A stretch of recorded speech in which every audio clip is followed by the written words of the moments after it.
allá en Hechos 9, versículo 19. Y habiendo tomado aliento, Saulo recobró fuerzas y estuvo Saulo por algunos días con los discípulos que estaban en Damasco. O sea, ya no dejó el ejército que él llevaba y ahora empezó a meterse ¿con quién? Con los discípulos de la iglesia de Jesús, con la iglesia primitiva. Y dice ahí que por algunos, ¿qué? Días. ¿De cuál iglesia primitiva? La del Señor Jesucristo que estaba en Damasco. Muy bien. 20. Enseguida predicaba a Cristo en las sinagogas, diciendo que este era el Hijo de Dios. Entonces aquí ya empezó osado. ¿Por qué decimos osado? Porque es que en este versículo 20 las sinagogas eran de los judíos y siguen siendo de los judíos. Esos son los templos de ellos. Las sinagogas, siempre que se hable de sinagogas, allí se profesa la religión judía. Es decir, donde el padre es Abraham, Elohim es Dios, y para ellos Jesús fue un profeta común y corriente, otro más, como Isaías, como Jeremías, nada más. Entonces, ¿qué hacía Saulo? Dice que enseguida se fue a predicar a Cristo a las sinagogas. Allá se metió en los templos, en las casas de reunión judías, sinagogas. Mire, enseguida. Y dice uno, pero ¿cómo así? Saulo, ¿y qué tanto conocía de Jesús si él era un perseguidor? ¿Qué sabía de las bases, de la teología, que por lo menos nosotros ya tenemos un fundamento? Pero ¿y Pablo? Pablo entonces, ¿qué iba a predicar de Cristo? Pues él iba a dar testimonio, el de él, de lo que Cristo hizo en él. Entonces él iba y contaba, eso lo ve uno más adelante también en Hechos. Y entonces yo llegué, iba camino a Damasco, lo perseguía a él, llevaba cartas, me caí a tierra, le dije quién era el Señor, me quitó la vista, me habló directamente, lo vi en visión, me puso, inclusive hasta me habló de que iba a venir un señor Ananías a curarme, que yo era instrumento para él, y daba su testimonio. ¿Por qué? Porque eso es lo que dice la palabra. Allá en Hechos 1:8 dijo, y me seréis testigos. ¿Qué era lo que predicaba Pablo hasta ahí? Pues eso, era testigo de su encuentro con el Señor Jesucristo y con todo lo que le pasó, porque él no tenía así mucha base teológica de Cristo, porque el Antiguo Testamento él lo dominaba, pero a la perfección. Entonces hablaba era de ese testimonio. 21, allá en las sinagogas. Y todos los que le oían estaban atónitos y decían, ¿no es este el que asolaba en Jerusalén a los que invocaban este nombre? ¿El de quién? El de Jesús. Y a eso vino acá, a asolar, para llevarlos presos ante los principales sacerdotes. Decían, venga, ¿acaso este no es el que venía con un ejército para llevarlos presos? Y ahora se le volteó la arepa.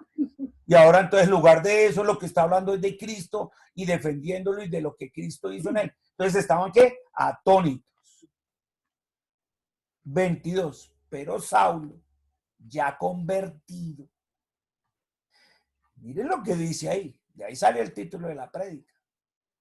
Mucho más se esforzaba. ¿Qué sucedía?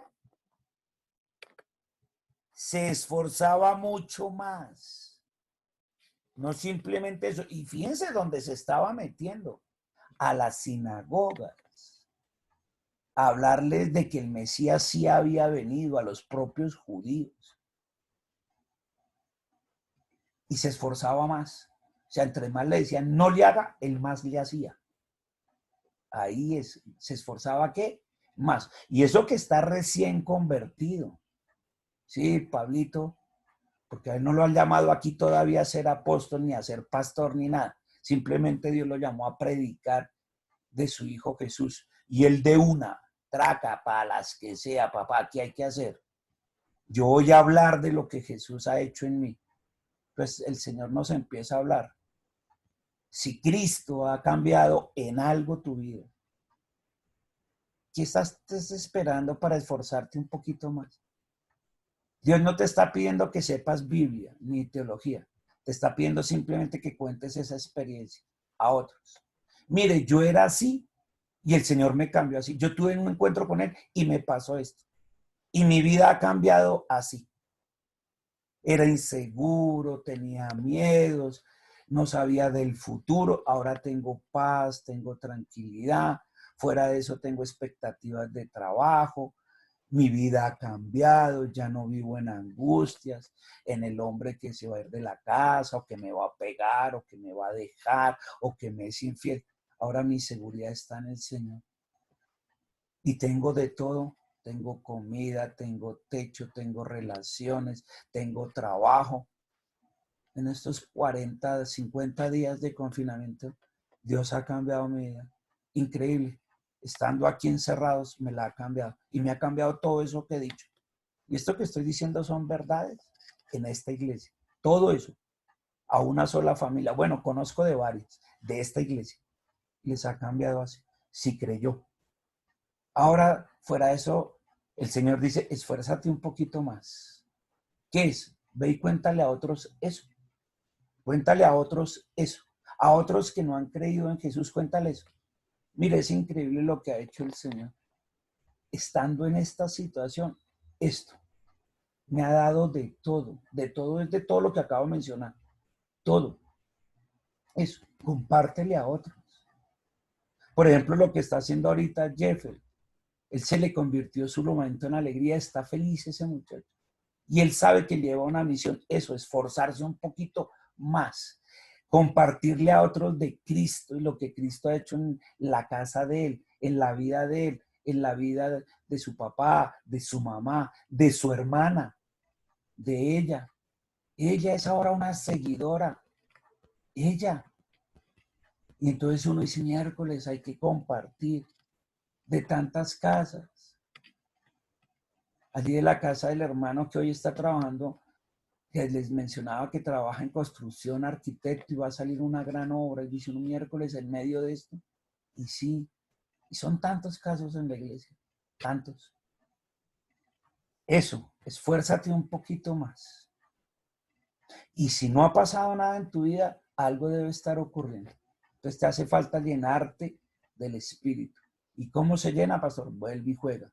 Oración, canto, es decir, alabanza, y escudriñar las escrituras. Es decir, ¿qué es, pastor? Pues todo lo que hacemos todos los días, de lunes a sábado, a las 7 de la mañana. De 7 a casi 8 de la mañana. Eso mismo. Hacerlo en tu vida, a solas. Allá en la intimidad tuya, en lo secreto con el Señor. Y Él te dirá todo esto. Es por aquí, es por allá. Escudriñamos. Entonces tú cantas, hablas con Él, lo escuchas porque Él habla a través de aquí, de la palabra. O te habla a través de la alabanza, o te habla a través de tus pastores. Pero de qué habla, habla. Muy bien. Y dice, repito el 22, dice que Saulo, mucho más, no más, mucho más, se esforzaba y confundía a los judíos que moraban en Damasco, demostrando que Jesús era el Cristo. ¿A qué judíos? No a los convertidos, no ya a los hermanos en la fe, es decir, no a la iglesia cristiana, a los otros, a los que seguían con la Torá, con la Taná, con el Antiguo Testamento, a los que son hoy en día judíos, a ellos mismos. Porque decían, no, pero ¿cómo así? Si este era perseguidor y todo eso, ¿cómo es posible que ahora habla de Cristo? O sea, habla del que perseguía, del que decía, eso son fábulas, esos son puros cuentos, venga. Es más, le sostuvo la ropa para que mataran a uno de los primeros líderes que Dios había encaminado como evangelista, a Esteban. Este Saulo fue el que tuvo la ropa y mientras los otros lo agarraban a la piedra. No, esta vaina está rarísima. ¿Ese Saulo? ¿Sí será que es el mismo? Entonces lo mismo que nos ocurre. La mayoría de nosotros, por no decir que todos, cuando nos hemos convertido y hemos conocido a ese verdadero Cristo, a ese, y la obra que él hizo en la cruz, así nos dice la familia. ¿Pero usted qué le pasa? A mí me decían, su mamá, su papá siempre fueron de la religión tradicional, católicos, apostólicos y romanos hasta la muerte. ¿A usted qué le pasó? Ya se dejó limpiar el cerebro, ya se dejó cambiar. Digo, pero es que esta es una realidad en mi vida, ¿yo qué hago? Me la cambió.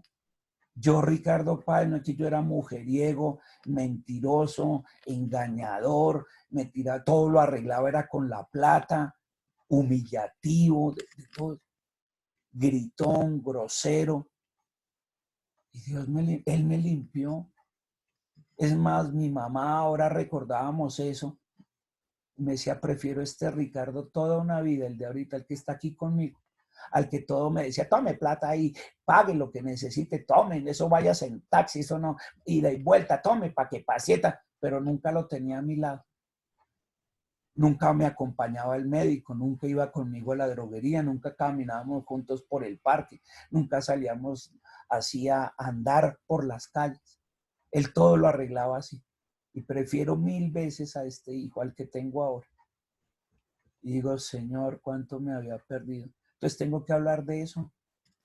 Y decir, pero yo cómo voy a volver a esa vida si es así, y ella siendo también de la religión tradicional, ahora es una, así como Saulo, una de las seguidoras del Señor Jesús, pero impresionante, porque el Señor le quitó su mal de Parkinson, porque el Señor le ha quitado un montón de enfermedades, porque ya no le tiene miedo a la muerte, porque la relación entre nosotros y con sus hijos y nietos ha mejorado muchísimo, y ella entendía el verdadero sentido de la vida.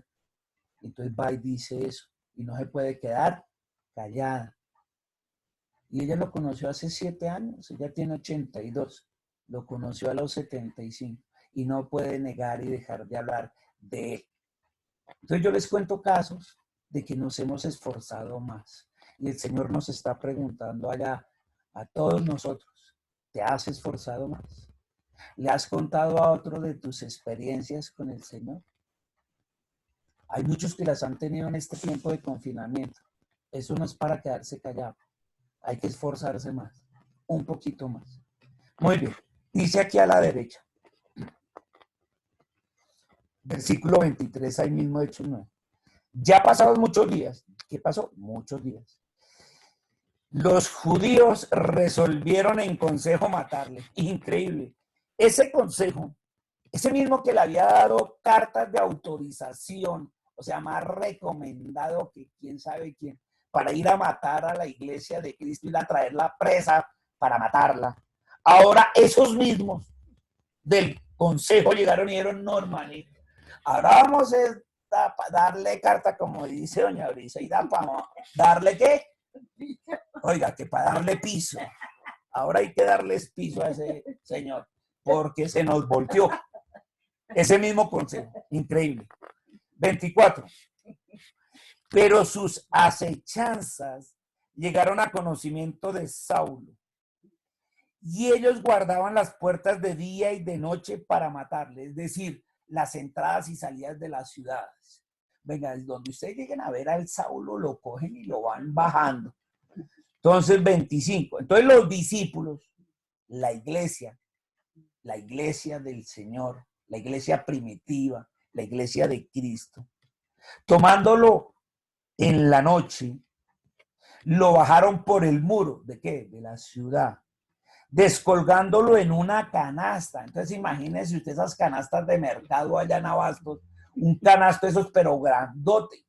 Entonces estaban allá arriba en el muro, le pusieron una soga y entre el canasto ese grandote metieron a quién, a Saulo, y lo descolgaron, la iglesia primitiva, la iglesia de Cristo. Imagínense, ahí hágase el video, descolgándolo por el muro a Saulo de la ciudad. ¿Listo? ¿Y qué pasó? Pues le fue bien, porque vean el 26. Entonces, cuando llegó a Jerusalén, se escapó ¿de dónde? De Damasco, Pablo. ¿Y llegó a dónde? A Jerusalén. Trataba de juntarse con los discípulos. Entonces ya trataba de juntarse con quién. Pues con Pedro, con Juan, con los del Cordero y con la iglesia cristiana de Jerusalén. Pero todos le tenían que miedo, pues claro, porque allá en Jerusalén decían lo mismo que les pasaba. Entonces, ¿qué decían ahí? No creyendo que fuera discípulo. Entonces decían, ¿será que lo dejamos entrar aquí a la iglesia? ¿Qué tal este sea un infiltrado, un espía y todo esto es puro cuento? Y no sé qué. Y entonces, tranquilo, se da cuenta que a la iglesia primitiva le entró también dudas, ¿sí o no? Dice, no creyendo que fuera discípulo. 27. Entonces Bernabé, aquí el famoso Bernabé, porque este mismo Bernabé aparece allá cuando lleguemos al capítulo 13, ahorita estamos en el 9, Bernabé, tomándolo, lo trajo a los apóstoles. ¿A quiénes? A los del Cordero, a Pedro, a Juan. Entonces Bernabé fue y lo cogió del brazo y lo llevó a donde los apóstoles y les contó a quiénes, a los apóstoles del Cordero, cómo Saulo había visto en el camino al Señor. Y vuelve otra vez la historia. Entonces da el testimonio. Yo iba ahí, se me apareció una luz y caí a tierra y quedé ciego por 3 días. Todo eso. El cual le había hablado. ¿Quién le había hablado? El mismísimo Señor le habló a Saulo. Y como en Damasco había hablado valerosamente en el nombre de Jesús, lo que explicamos a la izquierda, cómo se había metido a las sinagogas judías a hablar del nombre de Jesús. Dice, no, él estaba arriesgando la vida. Muy bien, 28. Y estaba con ellos en Jerusalén y entraba y salía. Es decir, que los 12 apóstoles del Cordero, aquí es el primer contacto de Pablo con quién, con ellos. Y ahí, con ellos, que sí fueron testigos directos, porque esos 11, 12 inclusive con Matías, sí habían caminado los 3 años con Jesús y lo habían visto, lo habían oído, lo habían tocado. Pablo no. Pero entonces, ¿qué pasa? Ellos le comparten toda su vivencia a Pablo de lo que ellos habían vivido con quién, con el Señor Jesús. Y ahí sí aprendió de teología cristiana. Cristiana. ¿Quién? Saulo. Directamente con los 12. Ahí está clarito. Y ahora sí, 29. Ahora sí hablaba denodadamente en el nombre del Señor, es decir, con conocimiento de causa. Ahora sí lo podía hacer, porque ya ellos le compartieron las buenas nuevas, que fue todo el evangelio del Señor, a qué vino, cuál fue la obra redentora, porque era necesario que muriera, fuera sepultado, pero también que resucitara el tercer día y ascendiera al cielo. Y él entendió todo eso. Y entonces eso, y aquí ya se le empieza a ver el temperamento de Saulo o Pablo. ¿Y ahora qué? Porque él era de un temperamento colérico, así como el de su pastor, el mío. Ese es colérico. ¿Y qué? Y disputaba con los griegos. Entonces ahora ya Pablo, porque como él era también muy educado, él era como, hoy en día él tenía un doctorado, mejor dicho, para que me entiendan. Pablo tenía un ¿qué? Doctorado. Y en esa época, la cultura más sabia, de hecho los filósofos más grandes de donde han salido, Aristóteles, Platón, Sócrates, son filósofos que griegos, ¿sí o no? Y fuera de eso, Pablo bien educado con PhD, porque él había nacido en Tarso, y Tarso era una ciudad en su época sitiada por los griegos. Por eso Saulo también sabía griego. Ese tipo era muy culto, Saulo. Entonces disputaba ¿a quién? Con los sabios, con los griegos. O sea, a ver si usted qué es lo que tanto sabe. A ver. Si queremos saber qué es de saber, pues nos vamos a dar madera. Si se cree muy profesional, pues venga a ver. Aquí. Porque él no es él no era inculto, él había pasado, vuelvo y les digo, como si tuviera un doctorado. Y entonces ahora se ganó a otros. Ya no eran los del consejo, los del Sanedrín, los mismos judíos a los que él pertenecía antes, allá a los de Gamaliel, a los de Caifás, a todos esos. Ahora se ganó también a los griegos, porque dice que estos procuraban también, ¿qué? matarle.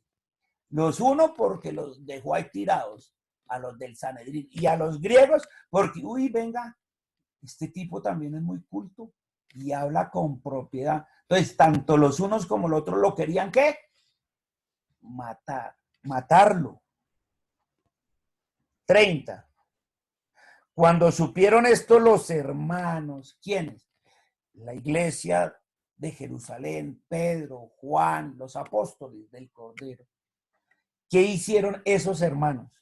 Se lo llevaron hasta ¿qué? Cesarea. Y les empecé diciendo que en Cesarea estaba ¿quién? Felipe. ¿Se acuerdan del Felipe que servía las mesas? El que hablamos la semana pasada. Allá estaba Cesarea. Y allá fue donde se conoció con ¿quién? Con Felipe. Por eso Pablo habla ya en Hechos 21 y dice, estaba en la casa de Felipe, uno de los 7 escogidos que tenía 4 hijas. Pues claro, él sabía toda esa intimidad. De dónde había salido Felipe, cómo había sido escogido, cuántas hijas tenía, porque no que llegó a Cesarea. Y después de ahí le enviaron ¿a dónde? A Tarso, la ciudad donde él nació. Porque él había nacido en Tarso, por eso tenía ciudadanía romana, porque el imperio romano venció y conquistó al imperio anterior, que era ¿quién? El griego. Pero Tarso fue conquistada y dada por los griegos. Por eso Pablo sabía griego, sabía latín, sabía hebreo, sabía arameo. 4 idiomas se clavaba el hombre. Más toda la cultura que él había recibido de los griegos, de los romanos, la de los judíos y ahora la de la iglesia de Cristo. Ese tipo era súper preparado y con 4 idiomas. Muy bien. ¿Y lo enviaron a dónde? A su tierra natal, a Tarso. Dicen, bueno, en su tierra natal no le harán nada para que no lo mataran. 31. Entonces, las iglesias, ¿cuáles? No dice las sinagogas, dice las iglesias. Entonces, las sinagogas son ¿de quién? De los judíos. Las iglesias son cristianas, las evangélicas, las de Dios, las del Señor Jesús, el Padre, el Hijo y el Espíritu Santo. Tenían ¿qué? Paz. Así las persiguieran para matar, ellas tenían ¿qué? Paz. ¿En dónde? En toda Judea, Galilea y Samaria. ¿Se acuerdan lo que les había dicho? Estamos en Hechos 9 y allá en Hechos 1 les había dicho. Y me seréis testigos cuando reciban el poder del Espíritu Santo en toda ¿qué? Judea, Samaria y hasta los confines de la tierra. Y como ellos se habían amañado allá en Jerusalén, pues tocó hacer que pasara todo esto. Y aquí el Señor es impresionante, porque en el 31 les dice, ahora sí ya decimos en hechos y en verdad, es decir, en una realidad, que ustedes andan en donde, que mis iglesias están en Judea, Galilea y Samaria, desde donde les dije allá en Hechos 1:8. ¿Se da cuenta que mi voluntad se cumple? Y uno entiende que tuvieron que trasegar por todo esto que hemos hablado de Hechos 1:8 hasta acá, hasta Hechos 9:31, porque se cumpliera lo que el Señor había planeado, su voluntad. Y dice uno, impresionante. Claro, ahí dice, esa es la explicación de Hechos 1:8. En Jerusalén, Judea, Galilea y toda Samaria hasta los confines de la tierra. ¡Ay! Se cumplió, claro que se cumple. La voluntad de Dios se cumple, porque es buena, agradable y perfecta. Y si Él te escogió a ti por hijo, por hija, se va a cumplir la voluntad de Él en